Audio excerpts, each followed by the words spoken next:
You're welcome to my YouTube channel once again. I'm Roland Adegoke. For some times now, I've been speaking on personal development. The first time I spoke on the meaning of personal development, that's the background. I've also spoken on the process for personal development, and then those things we aim to achieve for personal development. So, today I'm speaking on the methods for personal development. In order to develop ourselves and keep on developing ourselves, what are the methods to embark on? I also have to emphasize that we are different, our background, our temperament, our line of thinking, way of reasoning, of course, differs. So, one method, two methods, combination of many methods, or all the methods that I'm going to highlight today may be of benefit to you depending on who you are, your person. But like Socrates says, know thyself. So I believe you must have studied yourself, you have known yourself, how you get to learn and to build on yourself. So the first point I want to uh, pick here on methods of personal development is continuous studying. Continuous, the word continuous, studying. Study to show yourself approved, a workman that need not to be ashamed, rightly dividing the word of truth. That's what the scripture says. And without bias to any religion, I want you to understand that our life day by day is a life of continuous learning. From childhood to teenage years to adulthood, and as we grow old day by day, year by year, we keep on learning. We keep on learning. So, like John Maxwell said, he said the greatest enemy of learning is knowing. When you think you have known it all, when I feel I've arrived, there's nothing no you can teach me. Especially this generation that we feel we've known what we are supposed to know. There's nothing we can learn from the old lions. Life is not like that. We just have to keep on learning day by day, continuous studying. So not just reading piece of information here and there to pass the exam and to move on. Do we really know what we are studying? It's important. I remember during my undergraduate days, there were young colleagues of mine from Faculty of Medicine that will have to come to social sciences to pick elective courses. In fact, they were core courses to them, whereas to us, were elective courses. But those young guys will come, no, it's still difficult. I can't cram and pour because you have to make presentation, you have to defend your ideas, questions will be asked and all that. So possibly they were not used to it, but were groomed and trained that way. So continuous learning. What you have to learn may not be the way you used to cram, possibly in your field. Cram this chemical, cram this element, add this figure and formulas together, and you get 100%. But especially in the social sciences, you have to think, you have to be creative, you have to reason, you have to argue, you have to debate, you have to be involved in intellectual discourse. So all those things were giving them a lot of headache then. So the point I'm trying to make is be open-minded. Like Mahatma Gandhi said, live as if you were to die tomorrow. He said, but learn as if you were to live forever. Be open-minded, be ready to learn. Don't be subjective, be objective, be practical. Be ready to learn from younger folks, older folks, irrespective of religion or tribe or any social variable that may differentiate between the two of you and the person you want to learn from. So it is important that we don't allow our sentiments, we don't allow what opinion we hold about somebody to hinder us of learning from him. We'll learn from anything that come across our path. So we'll keep on studying day by day. If I were to ask you, when last did you pick a book? and read through. When you read, did you actually understand what you actually read? Sometimes we read just to make sure. Within, yes, I read 5 books. I've read 5 books in this month. I've done this. I've done that. But if you are drilled, if you are asked questions on those aspects you've read, will you be able to explain? Then there is this part of continuous learning too that some don't take cognizance of: ability to apply, application, practical application of what you have studied, of what you have learned. So continuous learning or studying is one of the methods for personal development. Number two, you may have to go for certified practical training. There are key areas that you need to be certified. I'm a public speaker. Are you certified? I'm a coach. Are you certified? I'm not saying everything goes with certificates, but a good number of things you need to be certified. This will make people to recognize your operation. This will make people to know that truly this person has gone through the process of tutelage. I can't just come and tell you I'm a medical doctor having no without having gone through the process of training. I can't tell you I'm a lawyer and just jump into the court. I won't be used to the culture, the practice. I'm a coach, apply and all that because I've taken time to study people here and there, but I'm not certified. Certification will grant you entrance. Your skill, your ability to develop yourself may get you to express yourself and to accelerate or to climb fast. But there is a process of entrance or of entry, and certification is a basic and fundamental requirement. So you have to go for certified training. Number three, you also acquire self-develop personal development through observation, that is learning by watching.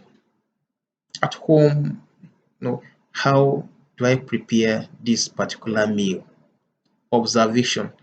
Like somebody said, I that he does steal by watching. When he comes to your school or comes to your company, he may not ask some questions so that you not feel that this person is coming to pick this idea or so, but he quickly observes, he looks around, he learns much more than what you think is there for. So there is a need for observation, and that is learning by watching. Number four, we'll look at mentorship. Submit yourself for mentorship, mentor-mentee relationship. Mentors, they don't hate us. They don't see your mentor as your father that will that will just want everything to be rosy around you.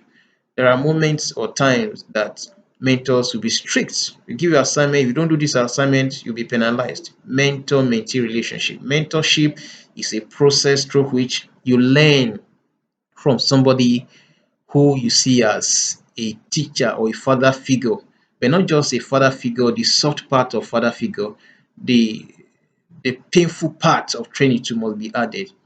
He's not envious of your progress. He wants to see you successful and to make advancement in life. But sometimes we feel we've arrived. Sometimes we feel, yes, the little I've known is enough. At least I'm earning some amount as income from it. So I don't need to submit myself for a mentor. A mentor must have gone the same route and has gone further ahead of you. He knows the nitty gritty, he's professional, he's an achiever in that field. He knows a better way of doing it than the longer process you've been following. So he works on your character to not just mental ability, intelligence, smartness. He works on your character. He builds your attitude. A mentor drills you. A mentor drains those things that won't help you to go far in life, drains those negative emotions out of you. It's still part of the work of a mentor. Then he brings in those things that will get you accelerated in life. So submit yourself for mentorship. Then we'll see the aspect of practical training. I've emphasized that in, I think, the last episode, but I will still want to make reference to it. Practical training. I can't tell you that I'm a trained engineer. I don't know. I know the theory. I can mention the bolt and nuts to use and all that, the mathematical calculation. But when you take me to the workshop, I can't lift ordinary hammer. I can't connect one bolt to the nut. I can't join one, no, connect one joint to the other. I may know the process mentally, the practical aspect of it. I think it's one of the challenges, especially in a medical field, engineering today, that the practical aspect is lagging behind. We have a lot of theories, we can write, we can explain, but to actually do it, practical experience seems to be very low and minimal. It gets to a point, the practical ability, practical aspect that you present will give you an edge. You can't tell me I'm a footballer, I know how to shoot this ball, I know how to play penalty and all that, but have you done it? What is your track record? It is what you display on the field of play that they will know truly you're a footballer. If you're an engineer, what do you have to showcase for it? I'm an author. How many books have you written? You've written books on what platform were they published? How many copies were bought? How many seminars have you attended? Conferences you've attended? How many book reviews have you gotten and all of that? So these are practical part that will embellish you and make you a better person, that will lift you on the pedestal of personal development. And sometimes you may not have a very good outing, a good day, but as you keep on working on yourself, you see your shortcomings, your weak point, then you'll be able to build on it, work on it. You'll be able to lean towards a point of strength and then pull resources or learn here and there ideas from other person to like provide a kind of leverage, a cover, a build up, and a support for your weak point. So it is an important practical aspect. And then finally, progressive evaluation. Periodically keep on evaluating yourself. How far have I gone? How much have I known? How much do I need to know? What other aspects am not doing well? You expose yourself to external bodies to evaluate, to examine you. You interact with those that have gone far ahead of you. Interact with others. Let them discuss, let them argue, let them bring out your weak points. I remember in my final year in the universities, or right from year two to my final year, we usually give presentations in the class in some of our courses in the universities. So sometimes students from other faculties and departments will come to attend a group presentation. Now, when it comes to the point, when it is your time to present, once you make your presentation, then the whole class will be quiet. Then the lecturer will now say, okay, any question? You begin to see hands here and there. Sometimes your closest friend will be the one to raise question that will almost get you or throw you off balance. So with that, now you'll be able to assess what I've read out, spoken or defended, or explained, and whatsoever presented. How much of it do I know? Then what other aspect or areas do I need to work on? So progressive evaluation does not really mean you sitting for exam alone. Does not mean you talking to yourself alone. It doesn't mean your immediate environment, clique around you that will always clap for you. But when you are not getting it right, they will still clap. That is not that aspect, the aspect of progressive evaluation I'm talking of. I'm talking about having a hostile inquirers that want to always put punch holes in your argument.